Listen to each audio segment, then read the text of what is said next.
All right, let's get into it. We're diving deep today into the Premier League, specifically all the recent happenings with Manchester United and Chelsea. We're talking fresh match results, those transfer rumors that are always flying around, and to spice things up, we've even got some opinions from the legendary Emmanuel Petit, World Cup winner with France, midfield maestro, the whole 9 yards. Yeah, and it's really interesting timing, isn't it?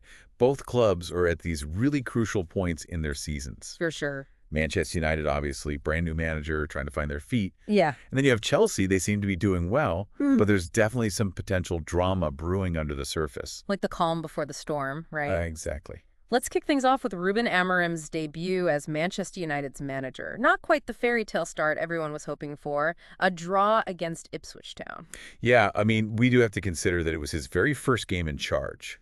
And on top of that, he's trying to completely revamp their style of play. He's even gone on record saying the team is suffering as they adjust to his methods. Suffering? That's pretty intense, right? I mean, even if he's trying to be honest. Yeah. And then there's this other quote from him, something about the team needing a confidence boost. Oh, that's very telling, isn't it? Yeah. It almost suggests that the problems at Manchester United run deeper than just tactics. Yeah.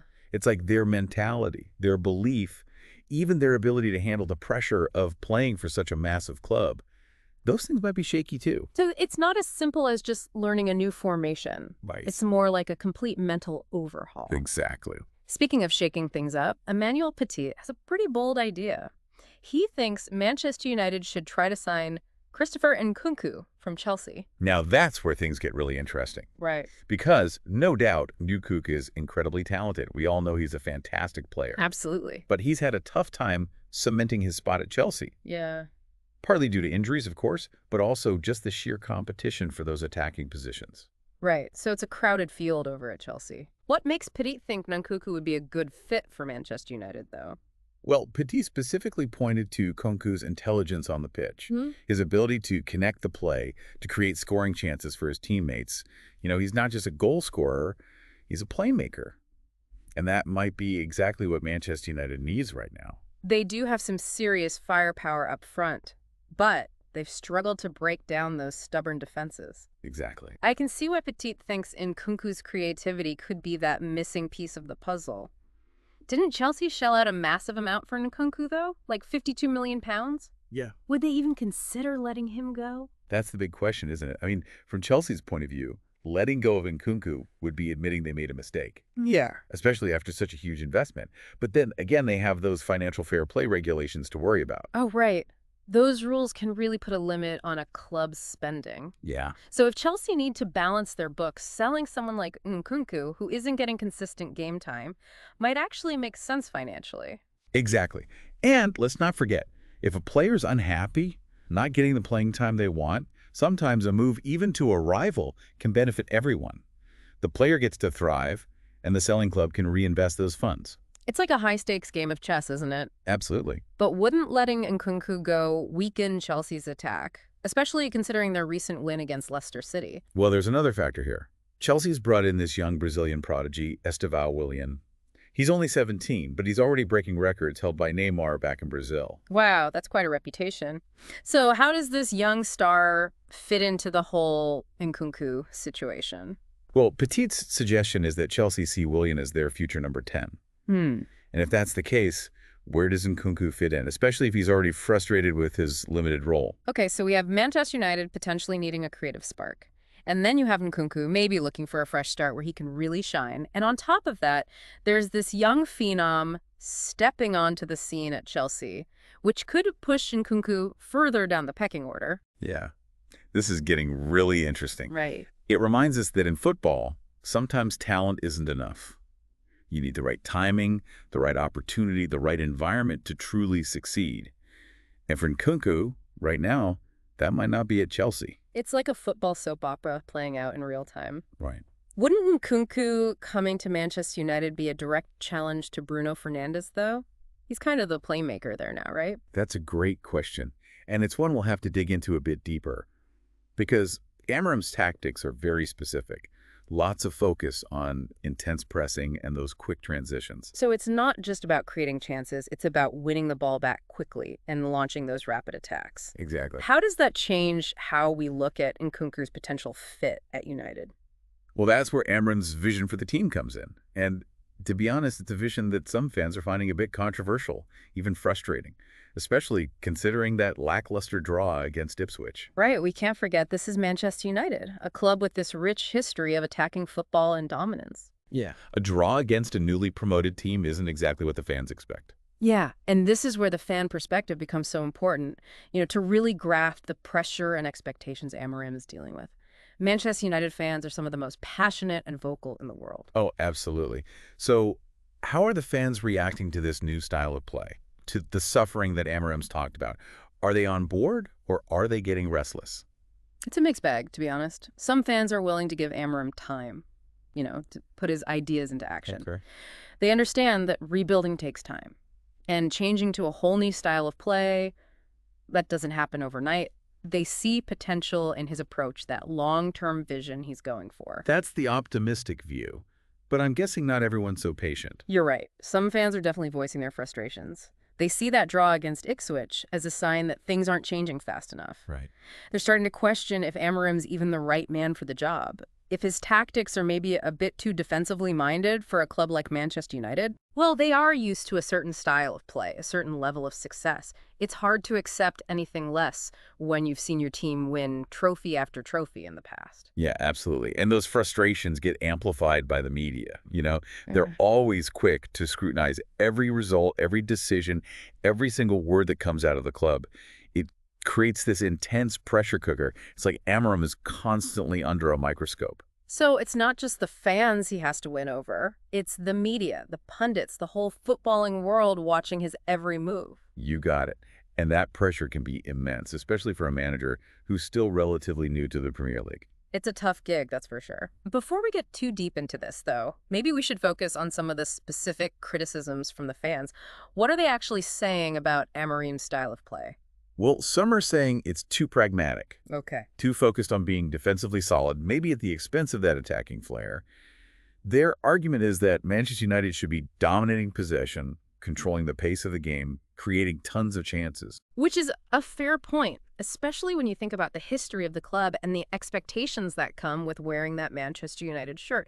But isn't there another side to that argument? Like, maybe Amorim's prioritizing defensive stability as the foundation to build a more well-rounded team. You're absolutely right. There are definitely people who believe that he's building something more sustainable, a long-term plan. Right.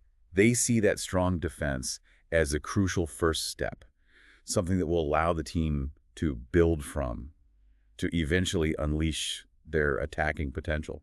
So it's about balance. Yeah. He's trying to bring in defensive discipline while still nurturing the attacking talent in the squad. Exactly. But how does all of this connect back to Nkunku and how he might fit at Manchester United? Wouldn't a player like him, known for his creativity, be wasted in a system that prioritizes defense over attacking freedom?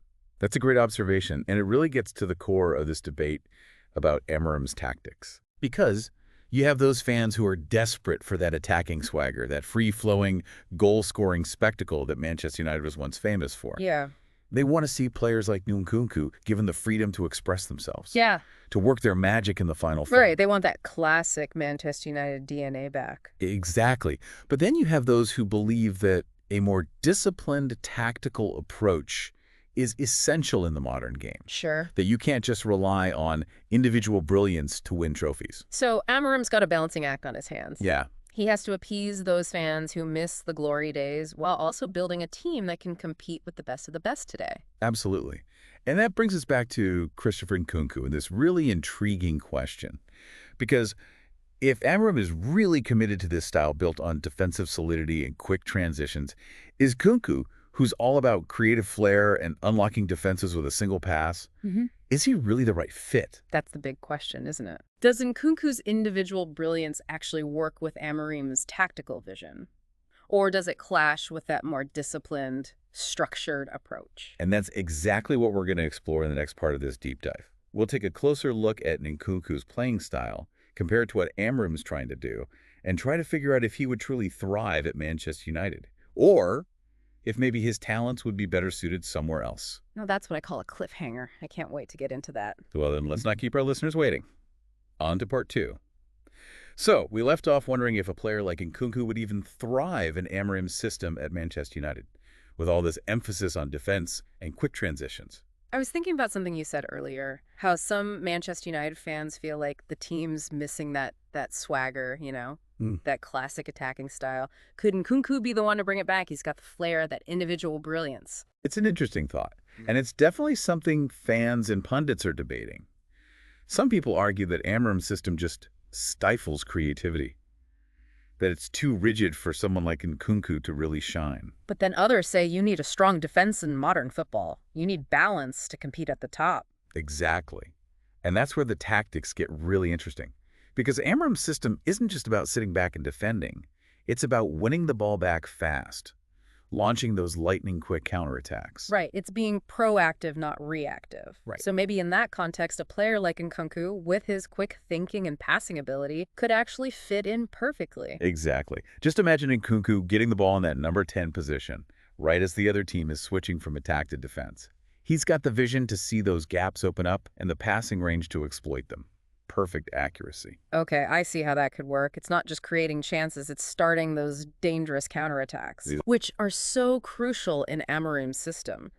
But wouldn't Nkunku's lack of pace be a problem? Amorim wants his team pressing high, transitioning quickly. Can Nkunku keep up? That's a valid point. Definitely something Amorim would have to think about. Yeah. Nkunku isn't exactly known for his speed. Right. But his movement, his intelligence, and his ability to find space could make up for it to some extent. It's not just raw speed. It's about reading the game, anticipating where the ball's going, positioning yourself correctly. Absolutely. And if Nkunku can master those aspects, that lack of pace might not be such a big deal after all. Okay. But we can't forget the human element here. We've talked a lot about tactics and formations. But what about Nkunku's motivation? Would he even be willing to change his game?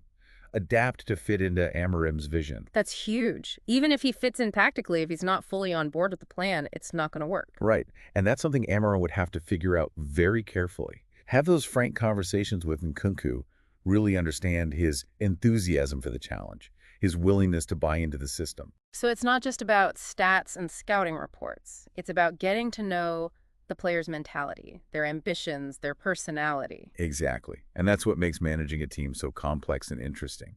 It's not just about the tactics. It's about managing people, building those relationships, Yeah. creating a culture of trust and shared goals. And speaking of goals, where does this move leave Bruno Fernandes? He's been key for Manchester United for years, hasn't he? Often playing that number 10 role. Wouldn't bringing in Nkunku create a conflict? It's a really sharp question. And it shows another layer of complexity in this whole transfer situation. Yeah. Bruno Fernandes is definitely talented, Yeah. capable of those moments of brilliance, Yeah. but he's also been inconsistent at times, prone to losing the ball, struggling defensively. And some might say his individualistic style doesn't always fit with a more team-oriented approach. Right. So you could see Nkunku coming in as a direct challenge to Fernandes, Yeah. a message from Amorim that no one's place is guaranteed. Right. Or it could be a chance for them to play together, maybe with Fernandes in a slightly deeper midfield role. That's an interesting idea. Yeah. Fernandes has the passing range to control the game from deeper, and then Nkunku could operate further forward, closer to the strikers. Exactly. It would require both of them to be flexible tactically, but it could create a really dynamic, potent attacking force for Manchester United. I would love to see that. But before we get carried away with fantasy lineups, what about Chelsea? If they sell Nkunku, wouldn't that be a big blow to their attack? It would be a significant loss, for sure, Yeah. especially considering how much they paid for him. But remember, we have to consider Esteval Willian coming in.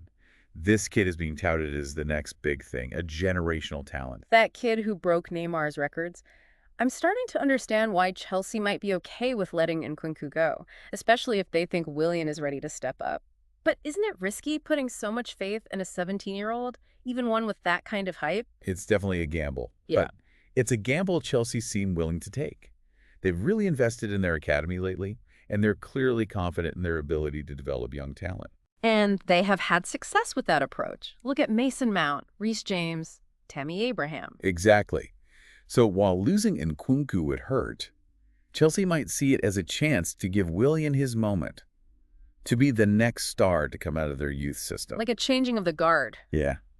But wouldn't that be a bit rough on Nkunku? He's still young himself with so much potential. Football's a tough business. Yeah. Sometimes, even the most talented players end up in the wrong place at the wrong time. Right. But that's also what makes it so unpredictable and exciting. 1 minute you're the star, the next you're not needed. It's a constant fight to prove yourself, to stay ahead of the game. And that's especially true at a club like Chelsea, where the competition is fierce and the expectations are through the roof. Speaking of expectations, let's get back to Manchester United. We've talked about the fans' reactions to Amorim's tactics. Right. But what about the players? How are they adapting to this new style? Are they buying into his philosophy? That's the key question. And it's tough to say for sure from the outside. But there have been some signs, some hints of both positive and negative reactions from the players. Okay, give me the inside scoop. What are you seeing? Well, some players, like Scott McTominay and Aaron Wan-Bissaka, they seem to have really embraced this more disciplined defensive approach. Right. They're thriving in a system where they can focus on what they're good at. Winning tackles, intercepting passes, breaking up the play. Makes sense. They're both known for their work rate and defensive solidity. Right. But what about the more attacking players? Are they having trouble adjusting? That's where it gets tricky. Because players like Jadon Sancho and Marcus Rashford, who are used to having more freedom in attack, they might be finding it harder to adjust. They're the ones known for their dribbling, their ability to take on defenders, create something out of nothing. Exactly. And in a system that's all about quick transitions and efficient passing, they might feel restricted, like their creativity is being held back. So it's a balancing act for Amorim. He needs to figure out how to get the best out of both types of players, the defenders and those who can break down defenses with their individual skill. Absolutely. And that's the real challenge for a coach. Yeah. Blending those different skills, creating a unit that's solid defensively, but also dangerous in attack. It's like solving a Rubik's Cube, isn't it? Yeah. Every move affects the whole picture. That's right. Speaking of which, let's go back to something we talked about before. Nkunku and Fernandes playing together. Could that be the key to unlocking Manchester United's attack? Now, there's a question that deserves a closer look. Because, on paper, it's exciting, right? Yeah. Two creative, technically gifted playmakers joining forces. Imagine those two pinging passes around, setting up chances for Rashford and Sancho to run onto. Right. It's a dream for any Manchester United fan, but wouldn't it be too attacking? Would there be enough defensive cover? That's the big question, isn't it? Because both Nkunku and Fernandes are known for their attacking mindset, their willingness to take risks. And in Amorim's system, where defense and quick transitions are key, that could be a problem. It could leave them vulnerable at the back. Right. So would Amorim be willing to sacrifice some defensive strength for more attacking power? That's a tough decision. It is. It's the kind of decision that could make or break his time at Manchester United. No pressure then. None at all. Just the weight of expectations from one of the biggest clubs in the world. But that's what makes this so captivating, isn't it? Absolutely. It's like this high-stakes game of chess. Yeah. With Amorim trying to outmaneuver his opponents on and off the pitch. Exactly. And we, the fans, get to watch it all play out every week. Every match reveals another piece of the story. I can't wait to see what happens next. But before we get too ahead of ourselves, let's come back to the root of this whole discussion. We've looked at the tactics, the potential upsides, and the risks. But the big question is still there. Is Nkunku the answer to Manchester United's problems? Or is there something more going on, something that one transfer can't fix? That's a brilliant point. And it's something we need to explore more deeply. Because while Nkunku's arrival could bring some much-needed creativity to Manchester United's attack, well, it's important to remember that Manchester United's struggles, they didn't start with Amorim. Right. They've gone through a bunch of managers since Sir Alex Ferguson left. Yeah. Each one with their own ideas, their own way of doing things. Yeah. But none of them have been able to recreate that consistent success of the Ferguson era. It's like they've been trying to find their identity again, that winning formula. Exactly. And some people would argue that the issue is bigger than just the manager or even the players. Okay. They point to the board, saying there's a lack of clear direction, like there's a disconnect between the club's values and what's happening on the pitch. So it's not just about who's the coach or who's playing. Right. It's about the whole culture of the club. Right. The vision, the philosophy behind everything they do. Exactly. And that's where the Glazer ownership comes in. Their time in charge had been a real point of contention for a lot of Manchester United fans. Yeah. Many fans accused them of putting profits ahead of actually winning. It's like they see Manchester United as a business first and a football club second? Right. And that feeling has only gotten worse with their recent decision to sell part of the club to Ineos, the petrochemicals giant. Yeah. A lot of fans see this as proof that the Glazers care more about making money than building a successful team. So it's like a never-ending cycle. The Glazers don't invest enough in the squad, which leads to bad results. Then the fans get upset, and the trust between the owners and the supporters just keeps eroding. Exactly. And that discontent, it affects everything at the club. It creates this negativity that's really hard to get rid of, even with a talented manager like Amorim. Like a dark cloud hanging over Old Trafford. Yeah. This uncertainty about where the club is headed. Exactly. And that uncertainty makes it even harder for Amorim to do his job, to build a team that can compete at the highest level. Because even if he brings in someone like Nkunku, even if he starts getting wins, there's still that lingering question. Are the owners really in it for the long haul? Are they really committed to winning? So is the problem at Manchester United bigger than just the players they have? Is it this deeper cultural issue, something that one transfer can't fix? That's the million-dollar question, isn't it? Right. Only time will tell. But one thing's for sure, Amorim has a tough job ahead of him, not just in terms of tactics, but also winning over the fans, and maybe even gaining the trust of the owners. It's not just about formations and signings. It's about rebuilding that culture of winning, that belief that Manchester United can be a powerhouse again. Exactly. And that's a challenge that goes way beyond bringing in one new player. No matter how good they are, it requires everyone working together, a shared vision, and a real commitment to bring Manchester United back to its former glory. It's a huge task, no question. But maybe, just maybe, Amorim is the one to lead them back to the top. Yeah. Or maybe, like some people are saying, the problems go so deep that the only solution is for the owners to change. It's a really fascinating situation, and definitely one we'll be keeping a close eye on, because as always in football, the real drama happens both on and off the pitch. And for a club like Manchester United, the stakes are incredibly high. Wow. This deep dive has been packed. We've talked about new managers, tactical debates, transfer rumors, unhappy fans, even those issues with the owners. It just shows how much football captures our attention, how it sparks these passionate discussions. Absolutely. We might not have a definitive answer to whether Nkunku is the solution for Manchester United. Right. But we've definitely looked at it from every angle. What do you think? Would Nkunku be a good fit at Manchester United? Or are the problems there bigger than just bringing in a new player? Let us know your thoughts. And until next time, keep exploring, keep asking questions, keep